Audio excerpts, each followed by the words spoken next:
Je souris, et je vais te dire quelque chose, et je vais te dire quelque chose. Le regard fixe, soudain le maître éclata de rire. Hurle-toi, ah ah. C'est admirable de ta part d'avoir pensé à une chose pareille. Mercure, lâche-toi. Lâche-toi. Qui est Maître Li?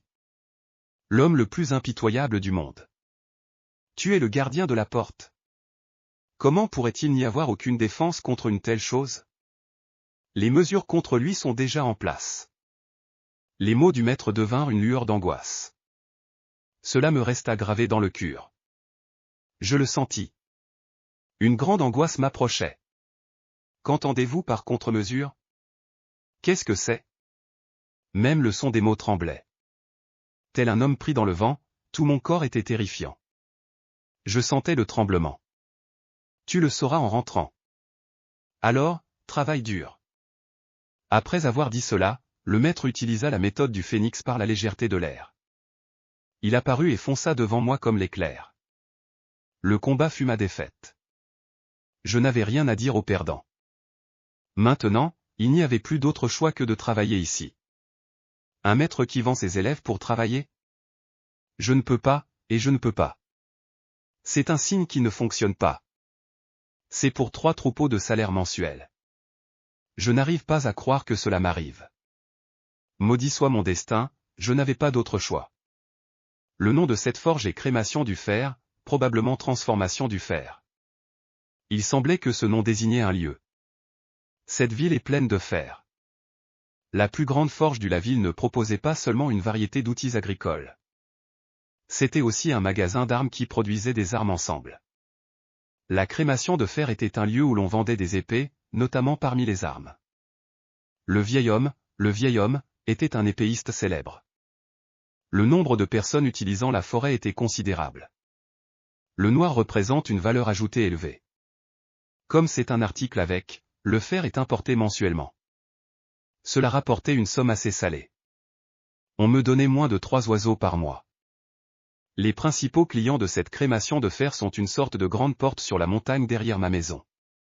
En tant que signataire dirigé par un descendant de la faction littéraire, une affaire assez importante a été conclue. J'étais un visiteur régulier. Le nom de Mimpa est inscrit sur la montagne derrière ma maison. La montagne derrière ma maison s'appelle Mimpa, d'après la montagne derrière ma maison.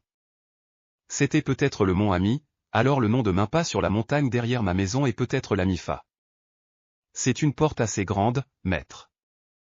J'ai entendu parler de presque tout Mundo et femelles seulement. Il fut un temps où j'étais tenté d'entendre l'histoire d'Eojin Munpa. Beauté, j'ai aussi entendu dire qu'il y en avait beaucoup. Mais presque toutes sont des bikunis. Je me souviens avoir été déçu en entendant l'histoire. Eh bien, le disciple est à attendre avec impatience. Le maître m'a apporté une certaine consolation, mes Amifa étaient un groupe littéraire qui utilisait principalement des épées, donc une quantité considérable d'épées il semblait qu'on en fournisse ici. Le descendant des Amifa. Il en était de même pour le panneau indicateur qu'il utilise. Peut-être que cette ville était protégée par les Amifa là-bas. Eh bien, c'est un village en bas de la montagne où se trouve le gardien. Après avoir entendu parler de la composition en fer rudimentaire, j'ai découvert les bases du travail. L'apprentissage était le premier jour de travail. Un marteau qui frappe le métal. On dit qu'il pèse 50 guns. Et comme moi, j'ai entendu un enfant rire en disant que c'était trop, mais ce n'était pas difficile d'obtenir le marteau en fer. Il a surpris tout le monde en le maniant. Entraînement avec une batte de lavage en acier de 50 guns. Ce n'était pas si difficile car c'était un corps. Après avoir appris les bases, je suis rentré chez moi. Des difficultés et des malheurs m'attendent, main dans la main. Je ne sais même pas s'il y en a. Après avoir appris le maquillage en fer, je suis rentré épuisé. Ce qui m'attend, c'est le sourire cruel du maître, je crois. Waouh, c'était un paquet de perles. Il y avait plein de types de perles différents. Au milieu des perles, il y avait tous des petits trous. Rouge, règle. Cette couleur de l'arc-en-ciel, orange, jaune, vert, bleu, bleu marine, violet. La montagne de perles de duvet était en paquet. Ce n'était pas un bijou. Seules les perles semblaient fabriquées d'une manière particulière. Mais qu'est-ce que c'est que ces perles? Interrogé, j'ai demandé au maître. Comme vous pouvez le voir, ce sont des perles. Que voulez-vous dire? Je ne vous l'ai pas dit plus tôt? Il existe déjà une méthode qui ne ralentira pas vos mains. Ces perles en sont une. C'en est une. Je parle d'autre chose. Soudain, tout mon corps fut pris de frissons. Mon corps tremblait. Que diable pouvez-vous faire avec ces perles? Je ne vois rien de ce disciple incompétent et malheureux. En entendant cela, il rit et dit, je vais vous faire une démonstration. Il prit une perle rouge et dit quelque chose dans sa manche. J'en sortis un objet fin et long. Il était aussi long que l'avant-bras d'un adulte. C'était une fine aiguille d'argent. Au bout de l'aiguille d'argent se trouvait un fil fin. C'était en silence. Le maître tenait l'aiguille d'argent dans sa main droite et prenait une perle dans sa main gauche. Elle était légèrement projetée vers le plafond point et la balle tourne dans les airs. Puis l'aiguille d'argent dans la main droite du maître s'est mise à scintiller. De nouveau, elle s'est arrêtée. Je l'ai regardée et j'ai été surprise de voir la chose rouge que j'avais lancée en l'air. Des perles étaient coincées. La pointe de l'aiguille d'argent, qui se déplaçait comme l'éclair, tournait avec précision. Elle a pénétré un trou étroit au centre de la perle. Le fantôme gémissait. J'avais les yeux grands ouverts. Je fixais mon maître d'un regard vide. Mon maître sourit et me touche. Il souriait si mal que cette fois, il tenait 7 perles dans sa main droite. Il tenait une aiguille d'argent dans sa main gauche. Cette fois, 7 perles en même temps. Il la lança au plafond, et l'aiguille d'argent dans sa main gauche se déplaçait comme l'éclair. Cette autre perle furent insérées dans l'aiguille d'argent arrêtée. Le maître accomplit facilement cet exploit avec sa seule main gauche. Puis 10 billes, puis 20 billes, pareil. Il m'a montré une démonstration de enfin, rouge, orange, jaune, vert, bleu, bleu marine, violet. Il avait 14 perles de cette couleur, 2 de chaque. Il les lança en l'air, puis, avec l'aiguille d'argent, il les lança à nouveau. Je la cousis comme une brochette. Les perles sont rouges, orange, jaune, verte et bleue. Nam et Bo furent choisis selon l'ordre des couleurs de l'arc-en-ciel. Il n'y eut pas une seule erreur pendant la démonstration du maître. Et avec la main gauche. Pour une raison inconnue, le maître semblait excellent à ce moment-là. Oh mon Dieu! Même un acrobate ne te ferait pas de mal en mangeant. Cet entraînement maximise la force de l'île et, grâce à cela, c'est une excellente occasion de prendre soin de soi. Il augmente aussi la précision et la vitesse. Et surtout, c'est la fin. Puis je lâchai la main gauche qui tenait l'aiguille d'argent et la main droite. J'attrapai l'extrémité de mes cheveux. Les perles de l'aiguille d'argent descendirent le long du fil. L'extrémité du fil était suspendue à un bâton de la taille d'un doigt, ce qui empêchait les perles de couler. Et puis le nombre de perles j'ai coupé le fil d'une trentaine de branches. Puis j'ai noué les fils aux 2 extrémités. L'art du nouage était subtil, il n'y avait donc aucun espace entre les perles. Un collier était né. Tu as vu? Il y a 30 perles dans un collier. Il ne devrait pas y en avoir plus. Tu ne peux pas l'écrire.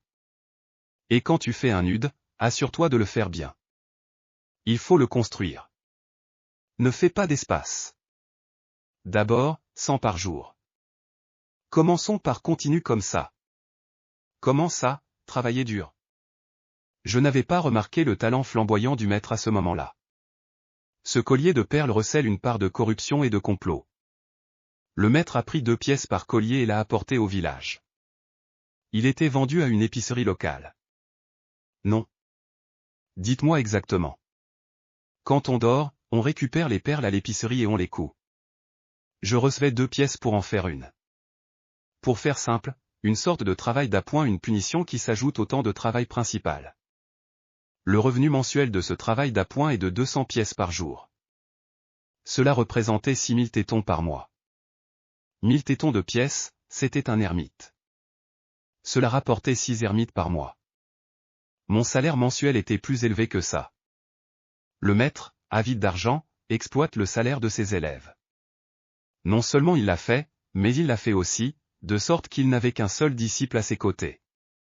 On l'a poussé, non, jeté dans la fosse.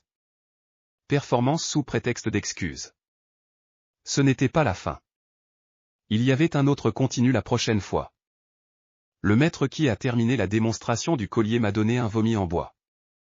C'était un imperméable ordinaire, visible partout, y compris sur la membrane. Puis, le maître m'a demandé de découper la statue avec cette perle. Non. Pas seulement des statues, mais aussi des objets en bois. Une petite statue en bois, un peigne en bois. Les chiens, les bibelots, laissez votre première fois, alors essayez d'en découper un par jour. Et l'important, c'est que vous puissiez sculpter avec votre main gauche. C'était prévu. C'est aussi le toucher exquis et délicat de la main. Cela aidera beaucoup à développer l'angle. Ça va être rude avec les forgerons. Même un sens faible peut compenser. Oui, bien sûr. Dit le maître. Je pensais savoir pourquoi le maître m'avait amené. Devant la tombe de mes parents je les ai vus sculpter, et j'en ai profité. J'ai dû avoir une arrière-pensée en mangeant. Cette sculpture est composée d'un collier et d'une petite pièce. 15 nippes, une œuvre imposante et élaborée qui prend 3 à 4 jours à sculpter, est une pièce de monnaie. On l'échangeait contre 200 nippes dans une épicerie. Un autre travail annexe du collier. Le maître m'a probablement enroulé et a évité une chute en pressant. Il doit avoir un tombeur à pousser jusqu'à ce qu'il ne sorte plus. Le maître est coupable de maltraitance infantile et de violation du droit du travail.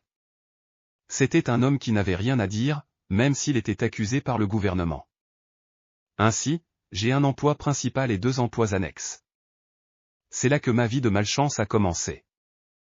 Mon chemin malheureux vers le destin en ayant un emploi est une forme complète de longue vie. Un chemin de misère, rude, large et sans fin, a été parcouru. Très serré. C'était un destin malheureux.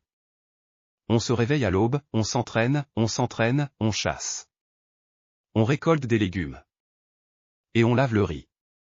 Et on va chez le forgeron l'après-midi. J'ai dû travailler jusqu'au coucher du soleil. Se faire brut, lourd, brut. J'ai dû passer la journée à le manipuler. Je terminerai mon travail chez le forgeron. Il fait chaud de m'accueillir à la maison avec un corps fatigué. Ce n'était pas une sensation agréable. Une montagne de petits boulots. C'était bienvenu pour moi. Bien sûr, je n'étais pas du tout heureuse. J'ai de la fièvre. J'ai dû coudre chaque tas de perles empilées comme des montagnes. Équivalent journalier. Après cela, j'ai dû couper à nouveau l'arbre. Indemnité journalière pour un collier de perles. Il y en avait 100, mais plus je maîtrisais, plus mon salaire journalier augmentait. Il augmentait.